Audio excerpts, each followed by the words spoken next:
Nick, man, I want to jump in and just, of course, I'm stoked to have you on the show. I've been thinking about it and wanting you to for a while.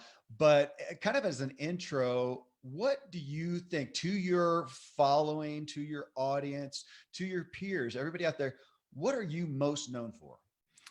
Yeah, so I'm most known for my background is being a business consultant. And so I specialize in experts, authors, speakers, and coaches on how to take their God-given assignment and how to first clarify that. So, there's so many different things that you can do in business. We spend more time working than any other task in life.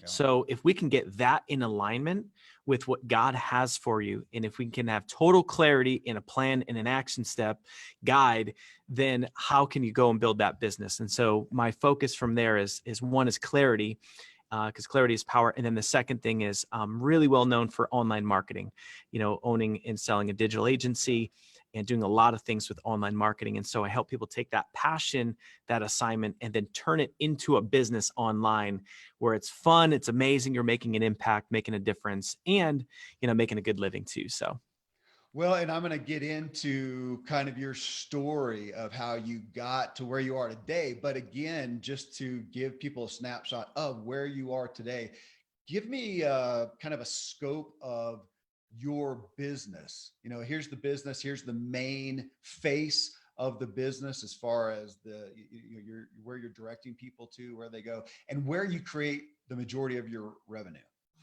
yeah, so on the business side, my company is called Life on Fire. And we help people boldly live their life on fire. And that means living life to the fullest. We focus on what we call the four embers of a life on fire, which is health, wealth, love, and faith.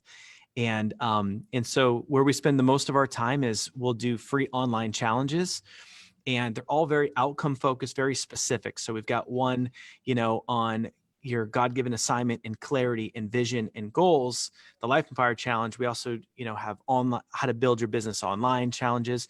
So that's really the top of the funnel. So if you think of a big funnel, we've got content, we've got these free challenges, and then it kind of drills down where we'll then sell, our flagship course, Ignite Your Business Academy. And that's, how to take that gifting and that passion and build it into a business in a group coaching format. And then from there, we have our coaching program. And so as you'll hear probably in my story, that a coach and a mentor dramatically changed my life, and that's why I'm so honored to be here with you and Kevin, and to be a part of the Ziglar Show. Is look at what Zig did for so many millions and millions of people. And, he's a coach and a personal development icon and all the things that he did. And so that's what I get to do is to help people clarify vision as a business coach. Yeah. And then we've got a whole suite of services to help people implement and execute and literally turn their passion into profit and help a lot of people. And so that coaching ends up being about 80% of all of our revenue. It's what we love to do. It's what I feel like I'm put on this earth to do. And that's my assignment, is to help people live their lives on fire.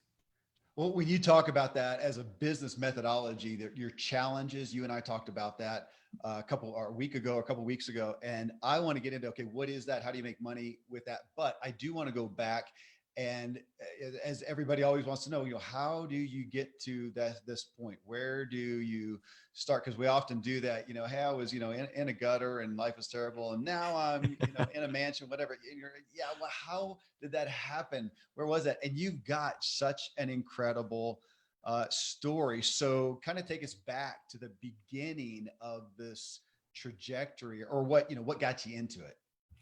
Yeah, great question. And what's cool about how I'll share my story is, my goal is for it not to be about me. My goal is to just speak life and hope into every single person listening.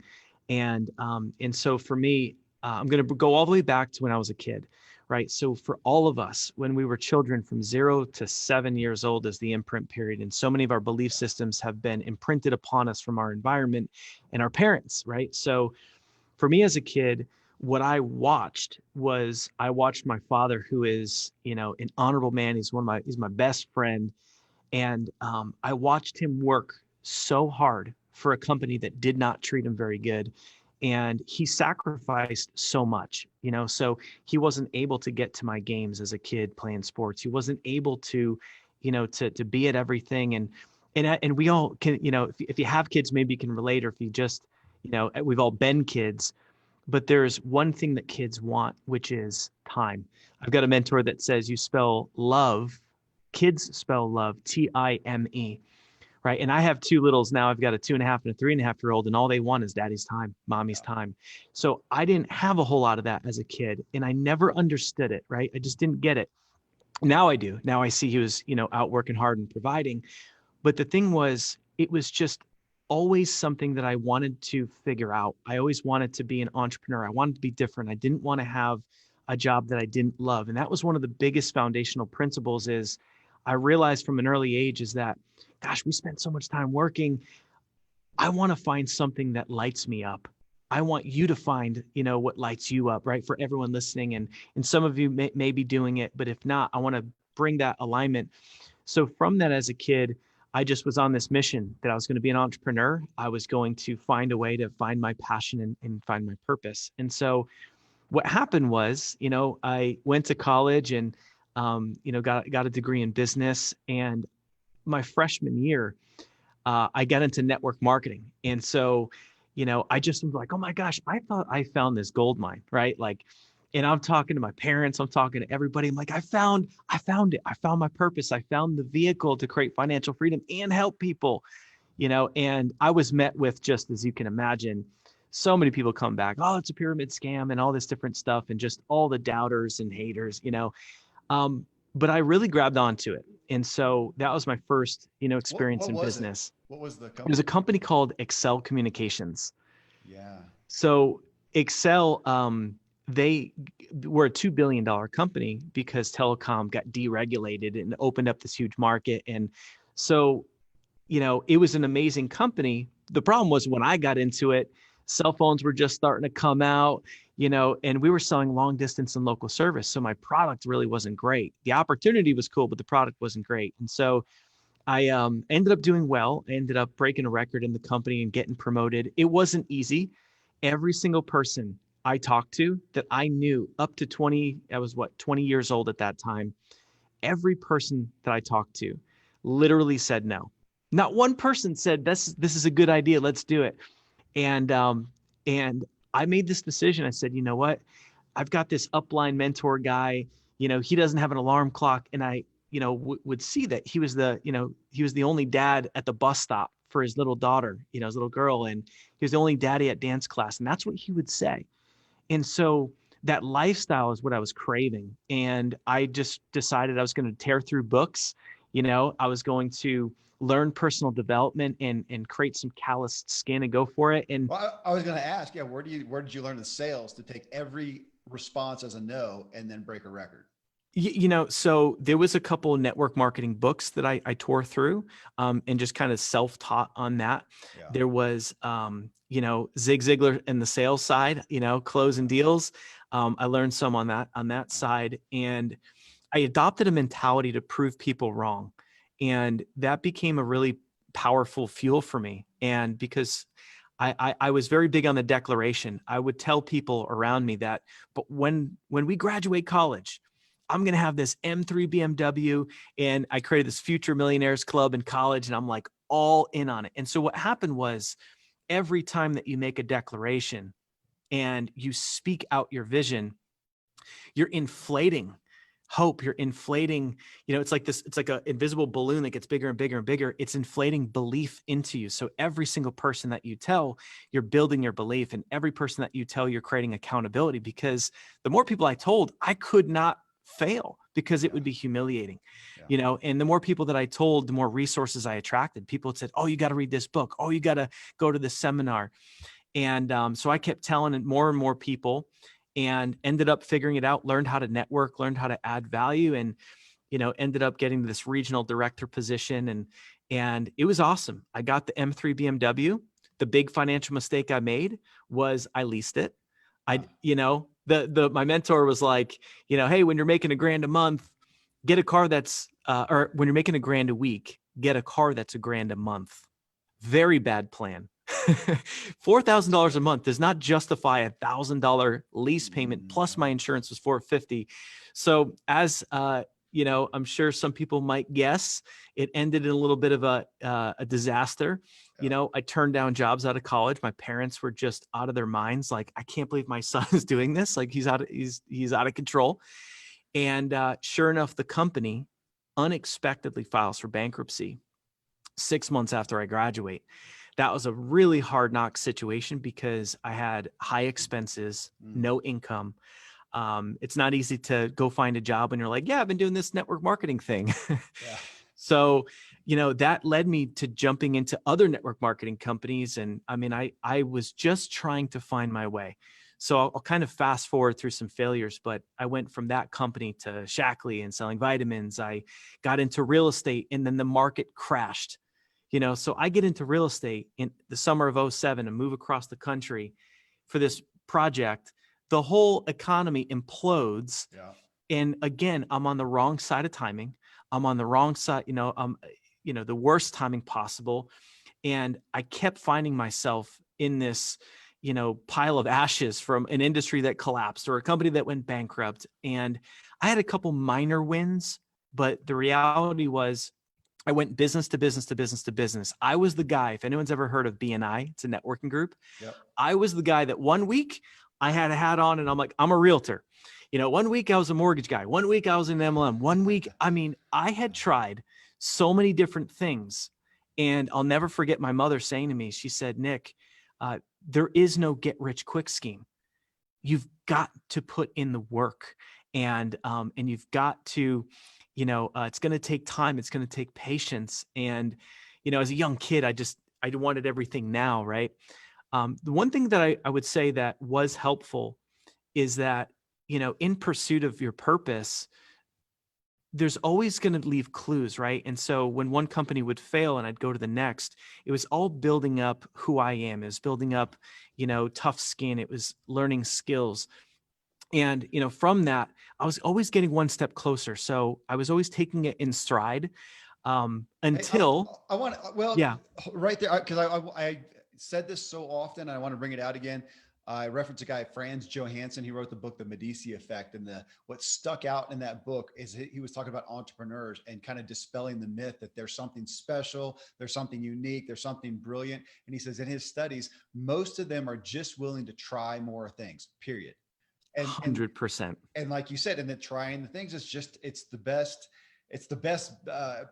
MBA, and to that, you talked about, you got a degree in business. And not to give a pro con necessarily to formal education, but when you look back at that and look at the value of, or what you've done, how much value was the degree ultimately to the trajectory of your business? To me, college was, I was so focused on business through college. So I did the least amount possible to just get a 3.0. And that was my goal, and hit it on the dot, on the nose. Didn't want to, dishonor my parents. But at the end of the day, there's so little that I've used from college, and, it was fun. It was great for social. But gosh, if I could have taken that money and invested it into the right coach, the right mentor, that would have been a major fast track. So, okay. I just wanted to pull that out as you're talking. Okay. Continue your story for me. Yeah. And so, I was always very optimistic, that I was going to eventually make it. And, I've been the guy that was just unwilling to give up and unwilling to quit. Right. And that's my superpower, is just, getting back up. That's really what it's been, over the years. And so I've always been really optimistic, but I hit this point where, I had a business that was really exciting for a moment. It was called the New Perks card. And it was just a little card that had discounts to local businesses. Mm-hmm. So if you've ever seen entertainment books, it's like a fundraiser, right? Yeah. Well, it was $20 and $10, went to advertising, and then $10 went to the charity of the person's choice. So I went out and I got some of the biggest nonprofits in the world. And they didn't want anything to do with me, but I was so persistent. And I said, I'm just trying to give you money. And they're like, you can't use our logo, and I'm like, I don't care about your logo. At the end of the day, I built a shopping cart, and someone buys this dang card in this little town of West Hartford, Connecticut. And when they bought it, they can walk into a store, use the thing for a year and get 10% off dry cleaning, money off groceries. We had some of the coolest restaurants in town. Every Tuesday night, you get half off a bottle of wine, free appetizer, so it was really supportive to local businesses. At the time I was a realtor, it was cool for me because I got a lot of PR. I got out, on TV and in the papers, and my real estate business grew in a really tough market. It was in a really bad time to do real estate. So it was like the first time I felt totally in alignment with purpose. I was helping consumers, helping businesses, and helping nonprofits, and it was born out of, this desire to do something that mattered, not just make money. And so I'm like super excited about it. People are saying things like, Unsworth, I think he's finally doing it. He's got something here. Then people are saying like, you could franchise this. And, then the idea was you got to go to an advertising agency. You got to blow this thing up, prove it even more. Then you can franchise it. So I get recommended to go to this advertising agency. I've been doing everything grassroots. Everything was local. Everything was, I had decals on all the businesses. We proudly support the new Perks card of West Hartford and all this local PRs, all just grassroots. And I go to the ad agency and I walk in, and it's 4 guys, 4 partners. And they literally took my marketing plan, and without reading it, they took it out of my hands. The guy swiveled in the chair and threw the dang thing right in the trash. And he said, we won't be needing that. The only way to create success in today's market is to advertise on TV, specifically in the time slot where the news is at 6 p.m. Those are the golden hours. And I'm like, yeah, but if I run ads on TV, I'm going to hit the whole state of Connecticut, right? Yep. I'm like, but my offer is a card that's only good in West Hartford, Connecticut. I just don't know how that makes sense. And they just said, listen, kid, you're young. You don't know what you're doing. This is the avenue if you really want to make it big in this world. And mind you, at this point, it's now, 2008, late 2008. And so I said, you know what, maybe all these failures that I've had are because I'm not getting out of my own way. So even though I had red flags, I didn't feel it in my gut, my spirit. Against that, I said, you know what, I'm going to do it anyway. So I went all in. I pushed all the chips in. I went on credit cards. I went big, and 20 grand to produce a 15-second commercial, 10 grand a week, and I just drained everything. I even went into debt. So here's what happened. So by doing that, it was not targeted. Right. And picture this scenario, right? So I'm all excited. My commercial's going to air 6 o'clock news. I had a bunch of friends over. We got a couple bottles of wine. Here we go. The big commercial, right? I had paid for bigger servers. I'd done all my checks, make sure everything's going to work. And I'm imagining thousands of people buying this thing, right? That's what the expectation was.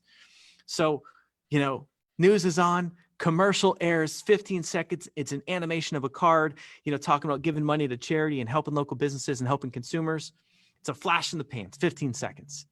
I run in my room, my home office. I look at the computer, hit refresh. And what do you think happened? Nothing.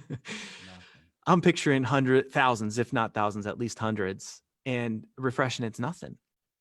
And I hit it again, and I call authorize.net, and I call the guy that was running the site, and I said, what's going on, man? Something's got to be broken. Turns out it's not broken. Turns out we got a whole bunch of traffic, thousands of hits to the site, but nothing happened. No, not one person bought. I'm crushed, right? Fast forward a couple of weeks, I'm hemorrhaging 10 grand a week. I'm like, I got to get out of this contract. You don't understand. I'm a kid, man. Like I can't keep paying this. And they wouldn't let me out. So fast forward, I blow through a little over $50,000 total. Oh, gosh. A lot of it's on credit cards. And I made 14 sales at $20. 14 sales at $20. And half the money went to charity. But mind you, before that, I had a couple thousand cards in circulation. I was killing it on grassroots, and I was a hero in the local market. And so I'm just crushed from this situation. And my thing has always been no matter what the situation, no matter what the circumstance or the failure, there always has to be a blessing in disguise. There just has to. Like God's not going to just put you through the ringer for nothing, right? Like, I believe he's got a plan for all of us. I believe that even awful things that happen to us are making us stronger or allowing us to be relatable to other people in some way, shape, or form. And I believe that all of my pains and struggles have given me a unique perspective to help, now that I'm a coach, help people in their businesses. Yeah. So fast forward, right? I'm looking at the traffic on the website. I'm freaking out. It's still coming. Thousands of people are coming to this website, and I'm calling the advertiser. You turned it off, right? You turned it off, right? It's off. It's off. There's no ads going. So I was confused as to why I was still getting traffic. No, we literally couldn't figure it out. Then all of a sudden I get a big package in the mail, and, had to sign for it, and it was official. I opened it up, and it's a lawsuit. It's a lawsuit for trademark infringement because my name is confusingly similar to another name. Now, the other company is a big national corporation. They do employee benefits, have nothing to do with what I'm doing. And I'm in one little baby town, West Hartford, Connecticut. It's non-competitive.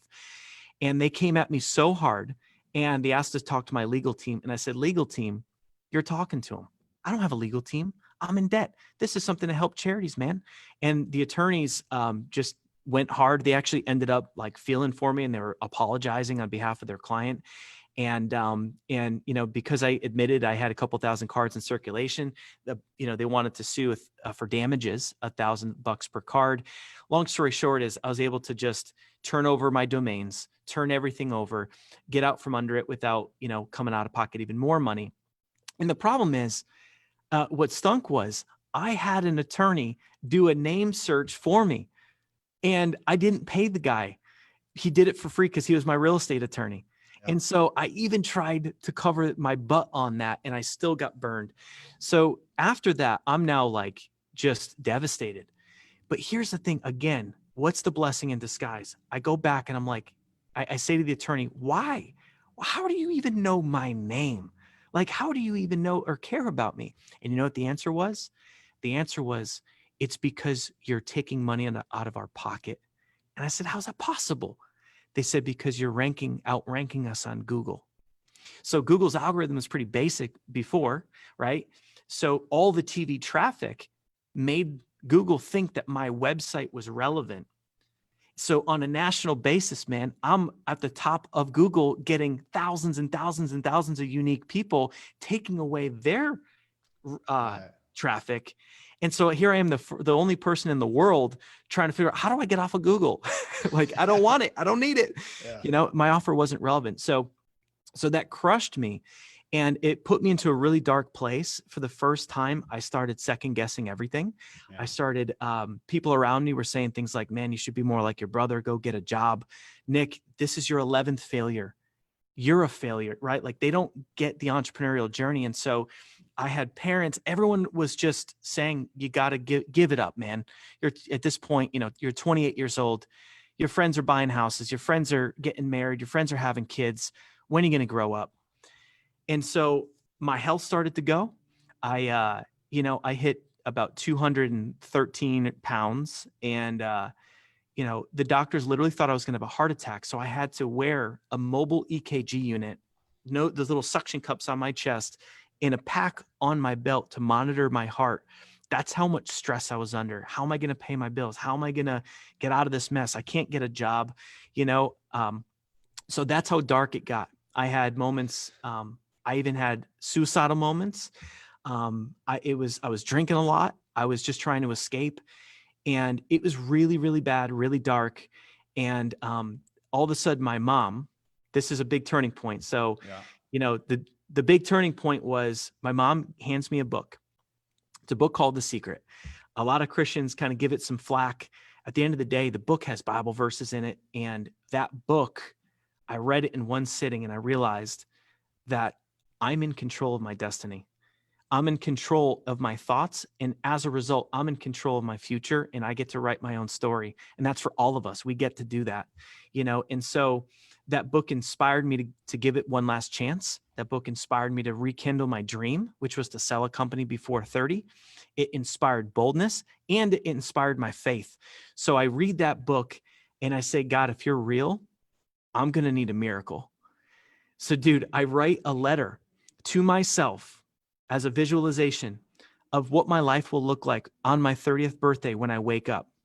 So I write this letter out, and it's, going from this crummy place I lived, in Hartford, moving to San Diego, living on the water, and overcoming all the odds and selling a business by 30. Now, mind you, I didn't know what the heck I was going to do. I was still licking my wounds from the last failure. So I decide that, I've got my letter. I start telling people like crazy, hey, this is what I'm going to go do. And I even say, all right, I need a miracle. I tattooed a cross on my chest and I put a date on it, because a goal without a date is just a wish. Hey, Nick, and I want to dig in there for a second. So we're at the writing letter, and you told me a little bit about this story earlier, and but coming back just to the declaration, you just said a couple of things. You're making these declarations, from a tattoo to telling friends to writing a letter to yourself. And a minute ago, you talked about reading the book and realizing, I'm in control. So we do have a lot of Christians in the audience, a lot of believers, and those statements, there's a lot of baggage around those. But making that declaration, I hear a lot of people these days who don't claim the same faith that we do, who talk about, either the universe is going to conspire to make everything right, or Christians to say, I'm going to make that declaration and God will make it all happen. And we're going to let's get into doctrine and some deep water though. But what you say is the tangible reality of what I've experienced and what I believe, honestly, that you make that declaration and people, you said before, people start providing you resources, you start making the appropriate steps towards that. And, we're back to Ziglar and goal setting. That's what it is in essence, but you're bringing accountability into it. And it makes sense when you decide, my gosh, we all do that for a trip. Hey, we're going to go this direction. We're going to drive cross country. We're going to take this interstate. And by proxy, that tells you, okay, we're probably going to eat along this route. We're going to stay in these cities. You just start making those steps. And, are you in control? Yeah. I don't think God micromanages us. He's there. And obviously there's, again, a lot of doctrine there, but he's not waiting. He's not looking for us to sit on the floor and wait for him to levitate us out of the room. We still have to walk. And so that's why I appreciate your story. It is the tangible reality of, of looking to God, but also knowing that you got to put your feet down and walk forward.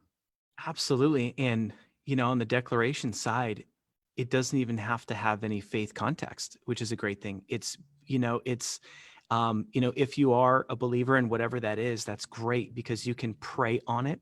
But we've trained, thousands of people over the years, and, we work with all people, and from whatever backgrounds. And so the declaration in and of itself, we're not sitting back saying the universe is going to do all this. It's no. It's by you speaking out your vision. And that's the big thing, is that when you have a vision on the inside, if you don't tell people, then it's just something that you're allowing yourself to play small, because if you don't tell people, there's no accountability. If you don't tell people, you're never going to fail, because you're really never going to do it. And what we find is that when you speak that vision out, as scary as it is, and if your vision doesn't scare you, it's not big enough.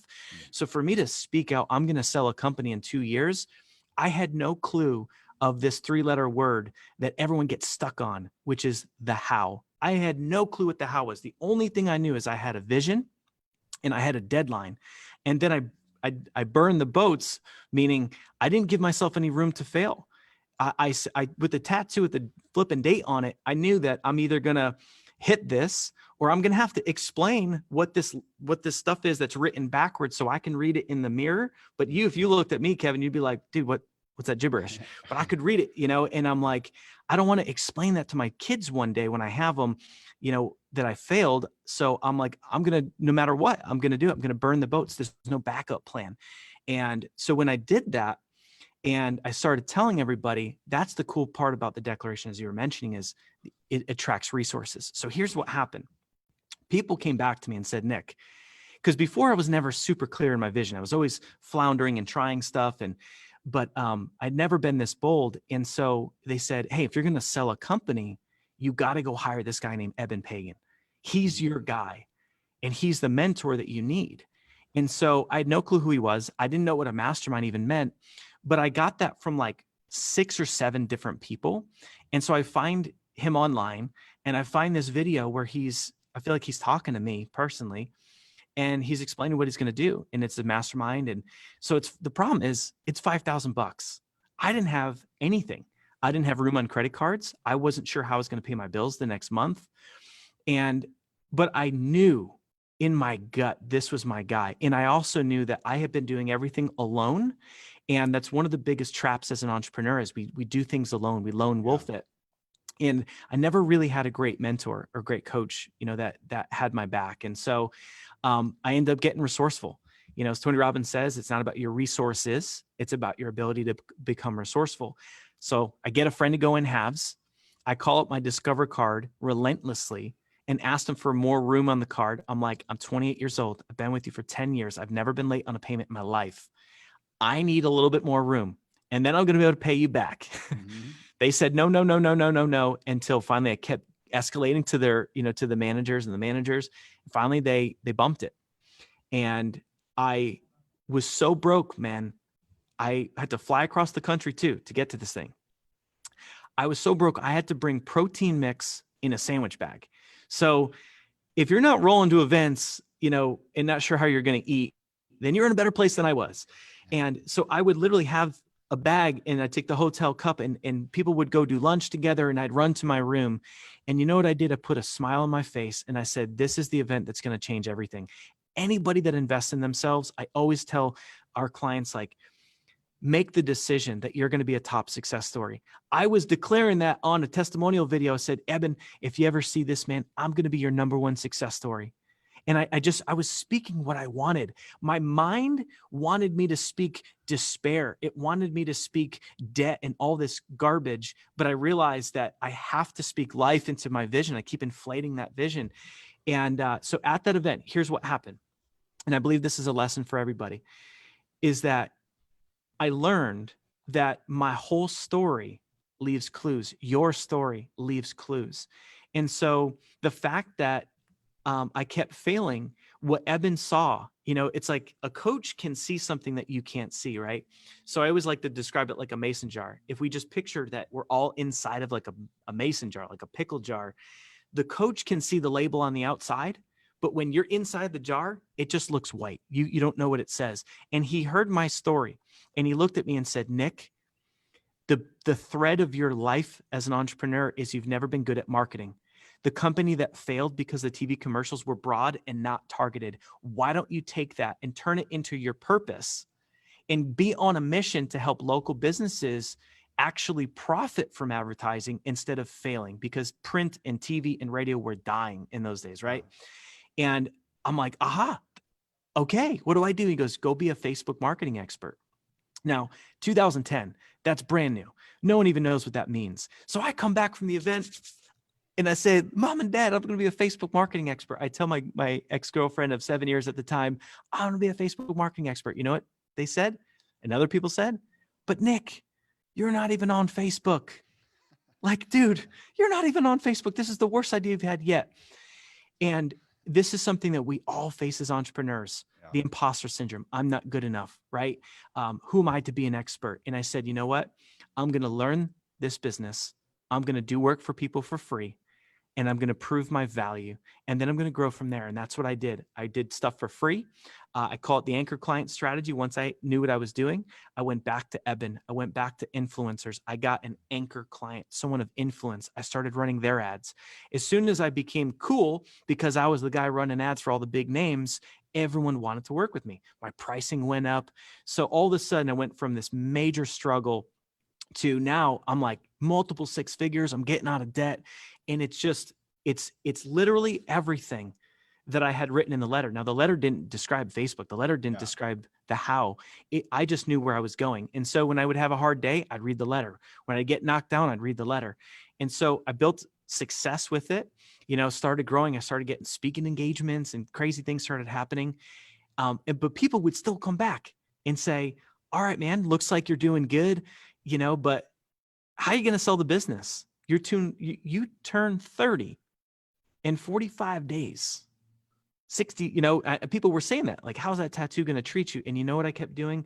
Dude, I kept reading the letter, building my belief, believing it was possible, even though it seemed impossible. So here's what happened. My biggest client, a guy named Scott, called him Scott from Wisconsin. My biggest client, he was my first 5-figure client, first 6-figure client. He got this big project in the insurance industry, raised 36 million bucks for it. He said, Nick, I need you full time. I need all of you. And I said, Scott, man, I can't do it. I have all these clients.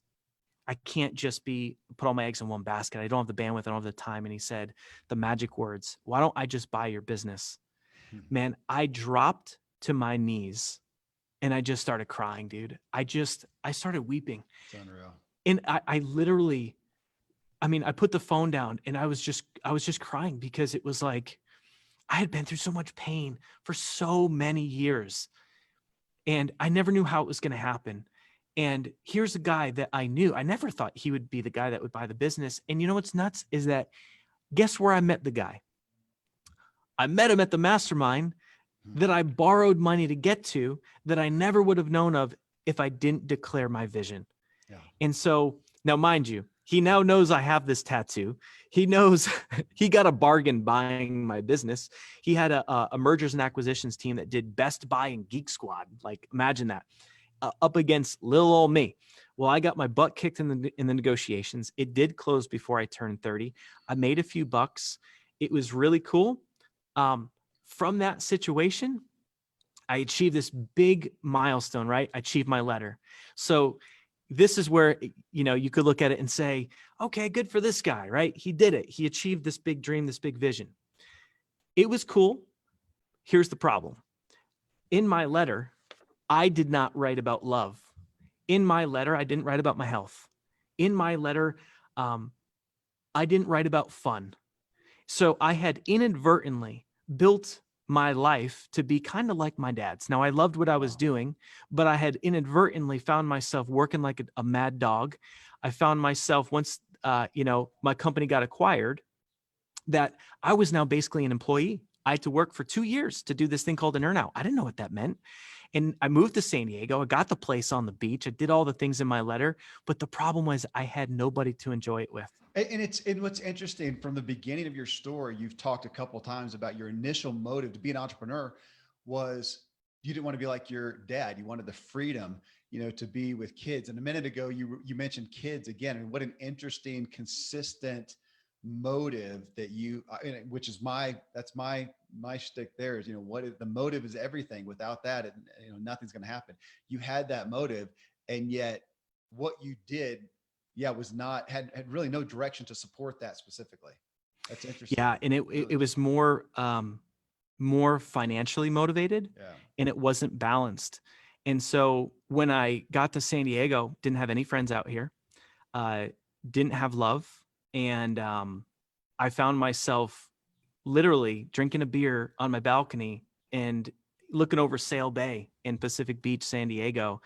Had achieved it, but I honestly felt so duped. I felt so stupid for not thinking about the other areas of life. And it was so empty, and it was so, I felt so alone, and it was not as bad. I mean, I had made some money, so it's not like this big sob story, but it didn't feel like I thought it was going to feel.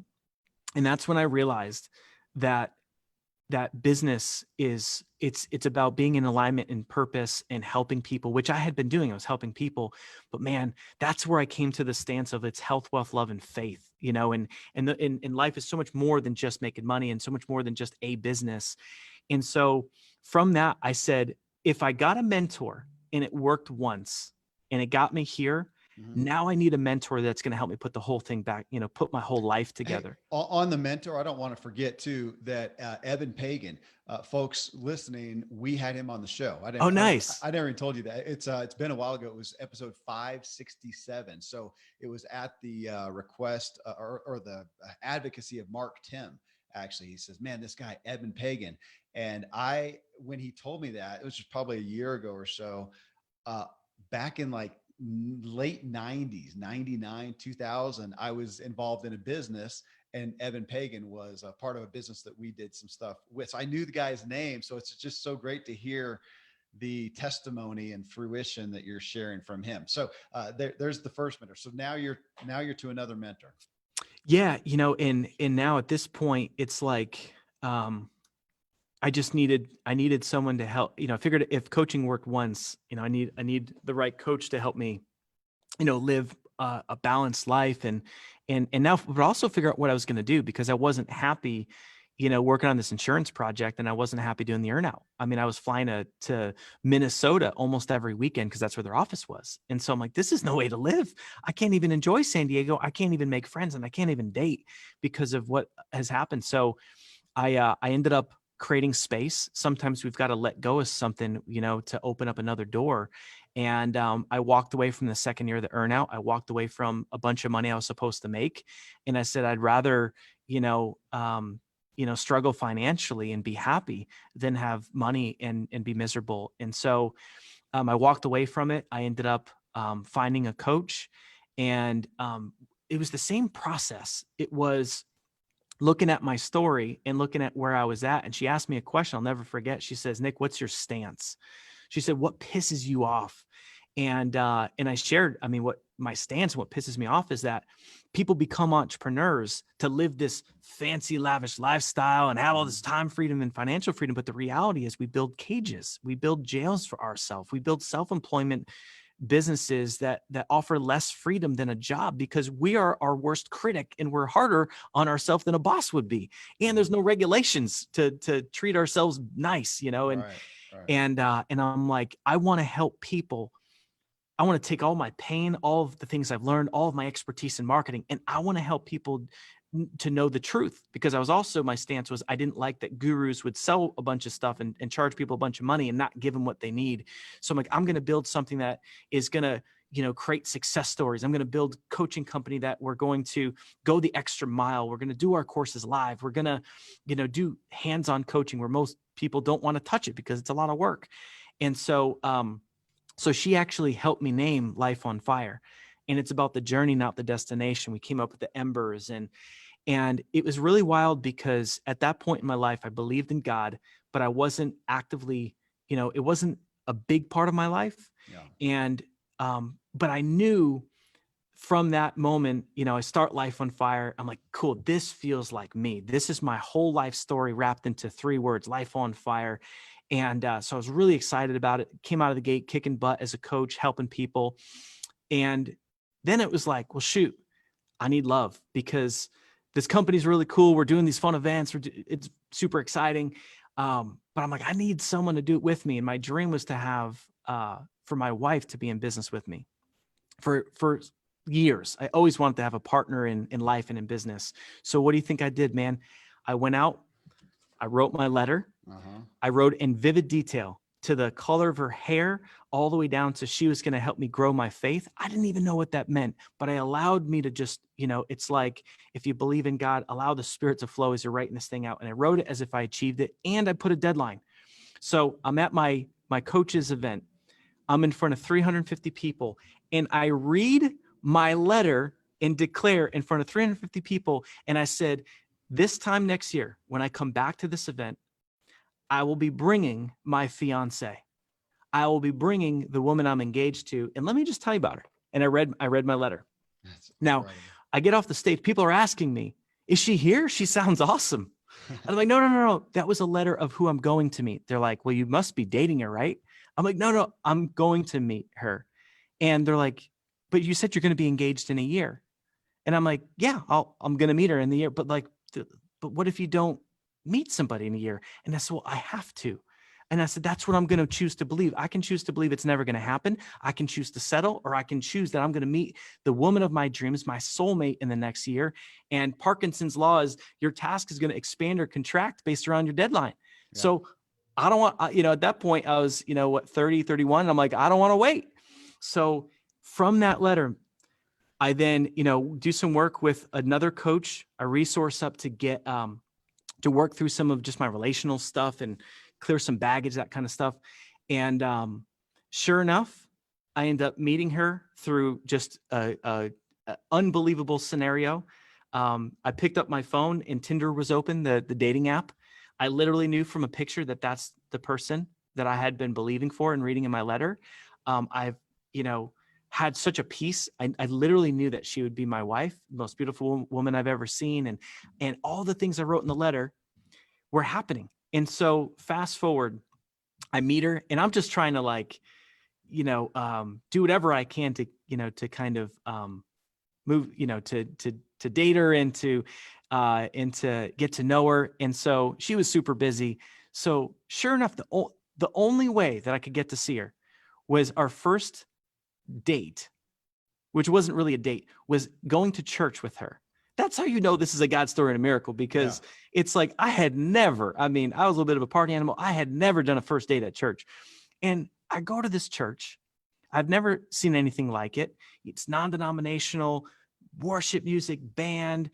Pastors are speaking like a Zig Ziglar event or a Tony Robbins event, and I'm like, this is insane. And so I get plugged in. I'm trying to impress her. So I'm like, yeah, I'll be an usher. I'll join the teams. I'll start serving, man. I'm like going all in. I'll go to men's prayer.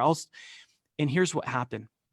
Not only did I fall in love with the love of my life, but I also fell in love with Jesus, man. I fell in love with God. And I realized that my stance in this company, Life on Fire, that I thought it was always a secular business when I started, it ended up evolving into my greatest passion and greatest desire is to help people take their purpose and assignment, turn it into a business, and to give back and to build the kingdom, right? And so, we work with people from all walks of life, but like we've found this lane working with Christian entrepreneurs where it's become more of a mission and a movement and a cause instead of a company. And so, even if I had $10 billion in my checking account, or if I never needed to work again, like this is the thing that lights me up. And it's not just you wrote, I love what you wrote, that your God-given assignment to build the world's largest platform online that will inspire the masses to follow Jesus. It sounds like you're going to start a mega church. Yeah. And here's the cool thing. It's not a church. That's the best part, is churches have geographic restrictions, even telechurches. So what has been revealed to me over time is using all the resources to help people with their vision and their goals, and building a business online, and helping people generating revenue with their expertise or passion. But it's bigger than that. Whereas, going out and interviewing celebrities and athletes and Olympians and everyday people, and getting their stories, their testimony of how they encountered God. Because when you hear somebody's story of how they had an encounter with God, it's radical. And it's not like, oh, everything was perfect and then I met God and then it got even better. It's like, no, there was a big problem. There was, Kanye West, the dude's rich and this and that, but he was having massive struggles in his life and had an encounter with God. And now he's turned a whole new leaf, and what we want to do is we want to build a platform where it's okay to share your faith, where it's okay to love everybody, right? People of different backgrounds, people of different faiths. I have my stance. I love Jesus, but at the end of the day, we're not going to be judgmental to other people. It's just building something where it becomes cool to talk about your faith, instead of what the media has told us and what life has told us is shame on you for talking about your faith. You don't talk about politics. You don't talk about religion, and to build it in a non-religious way. And so, we're just on this mission, to build everything out and make it shareable for people. So it's kind of crazy how all that stemmed out of, a series of declarations. And that's why you're here. It's an incredible, incredible story, Nick. And yeah, with that, so I read so you got your internal mission, your undergirding mission, and it is to inspire the masses to follow Jesus. Yet when you go to Life on Fire, or right now you've got the Life on Fire challenge, you are speaking to people about how you can help them with their, and at face value, with their business. They're thinking about that. You speak to the life. Obviously, it's part of your your brand, Life on Fire. But they're coming to you with business in mind, with money in mind, which we know that out in the marketplace, there's no bigger demand than for that. So they're coming to you for that. But obviously coming because there's lots of places you can go to for that. They're coming for the spirit that they perceive, that they've had testimony about. They come in there and do that. And through that, you get access to, you have credibility, you have permission, back to that permission marketing, to speak into their lives and to try to fulfill what your mission is. And so take us into the tangible pieces of, okay, so today, this is what we do. The business does this. You talked about challenges, and even being in this arena, I told you last week when we talked, I'm not super familiar with a challenge, so here you are, and your testimony or story to me was, here you are, you're charging for a product, charging for a service, and then you decided we're not going to charge anything. We're going to bring people in. Okay, how do you make money doing that? So give us some nuts and bolts then of this business that is then driving, supporting the spirit that we've just heard the story of. Yeah, absolutely. That's great. And so what I'm going to share is it's a business model that anyone can, deploy in your own business, which I think is cool. And it's basically, we used to charge for our challenges, and I'll define what that means, what a challenge is.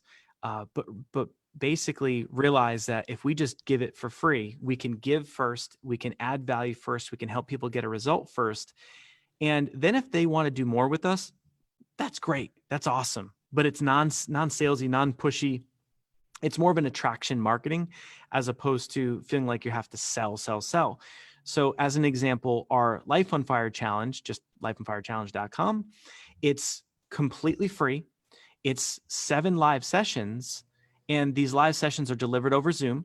We'll have, a couple to a few thousand people on these sessions in a Facebook group. So what happens is you're building such an unbelievable amount of community, and you've got an outcome in mind. So the outcome for the Life on Fire challenge is you're going to get so crystal clear on what your life on fire looks like: health, wealth, love, faith. What are those specific, what's your vision for your most epic life, right? The things that, for you to boldly decide what your vision is. And then we actually help you build it out into an actionable plan. So what's the company going to be, right? We put a focus on entrepreneurship because that's the greatest need in the marketplace. That's what most people want.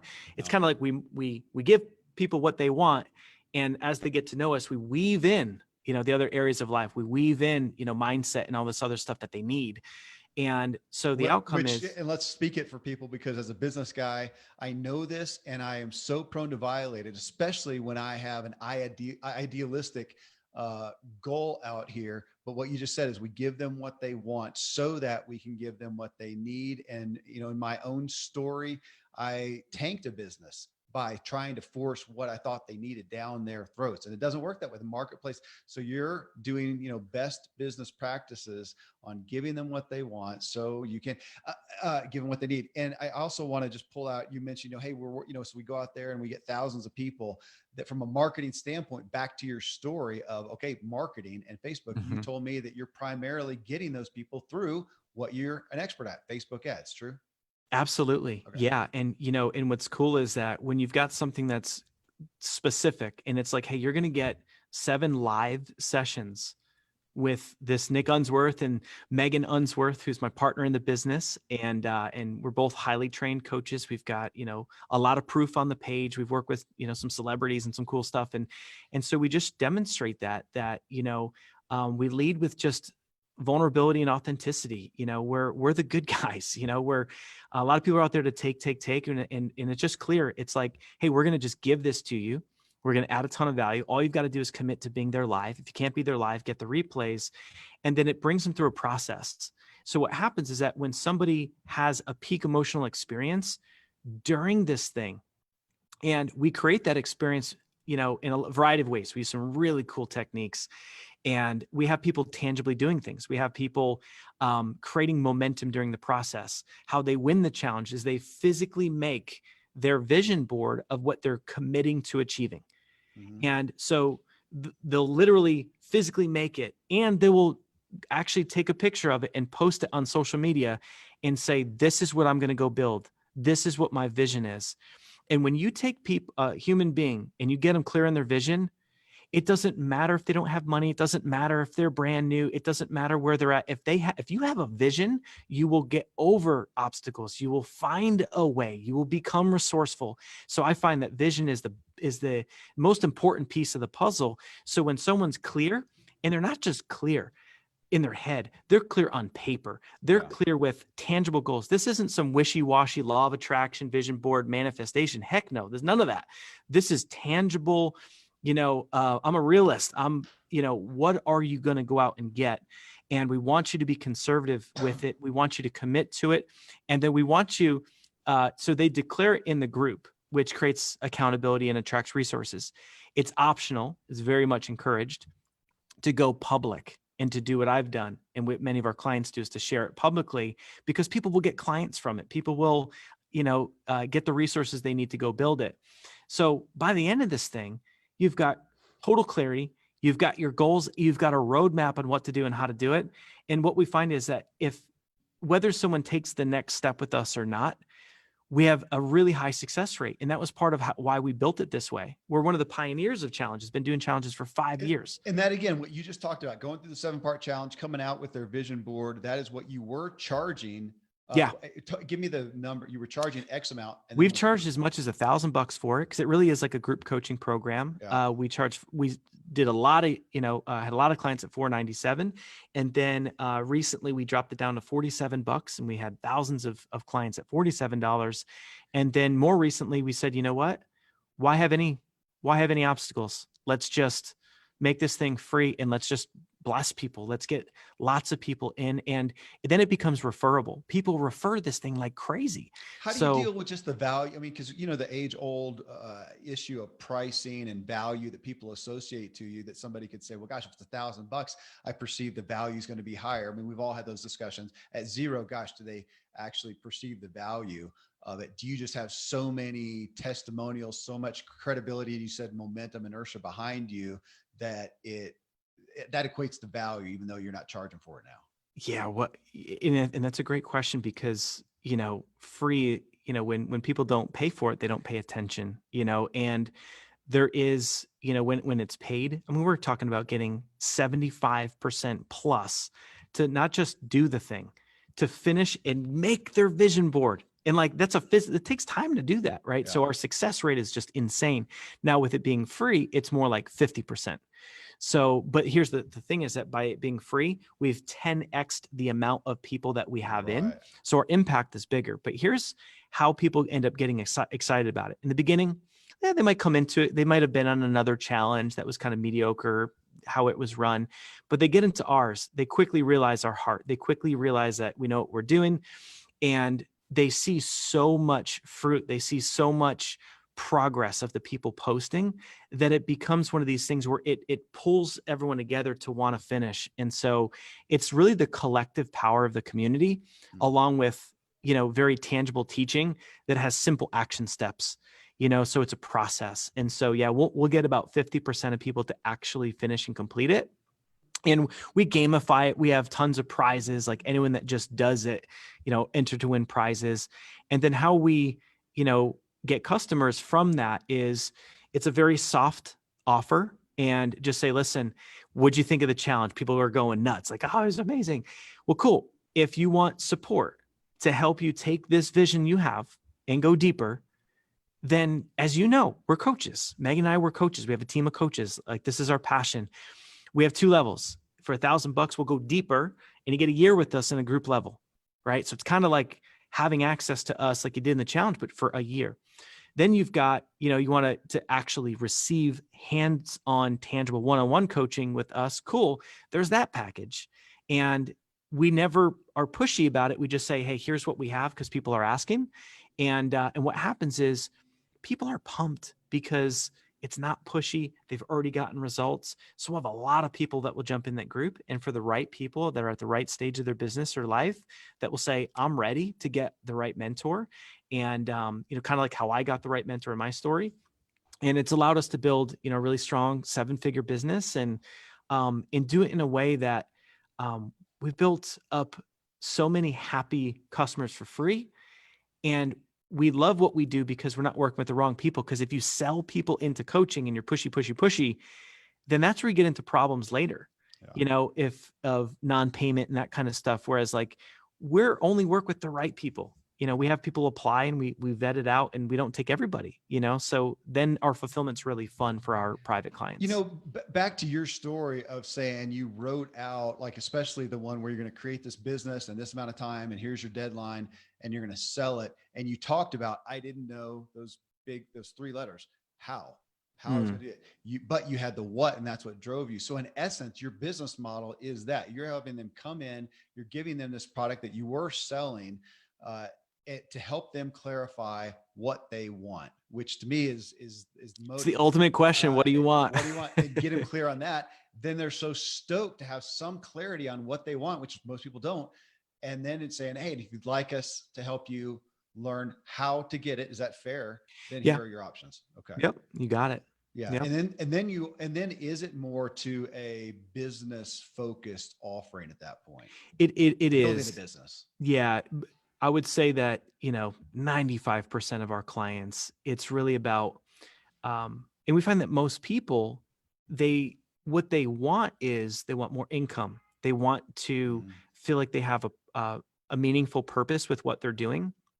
And in almost any scenario, when you boil it down, it comes back to taking their passion and finding a way to monetize it. And our method for that is going to be, creating experts, authors, speakers, and coaches, and what we're really good at is taking that message that you have on the inside and how to build a business online, create content. It can be a YouTube show, a podcast, a book, and learning how to turn that into a business. And so we have a lot of people that will eventually leave their jobs. Sometimes Yeah. people, it's kind of on the side, but it usually has that business focus more than anything. Yeah. It's just an incredible story, Nick. I mean, this is the heart of Ziglar, of the why, and having for you the faith-based aspect of that, and then seeing it walk out there in the marketplace.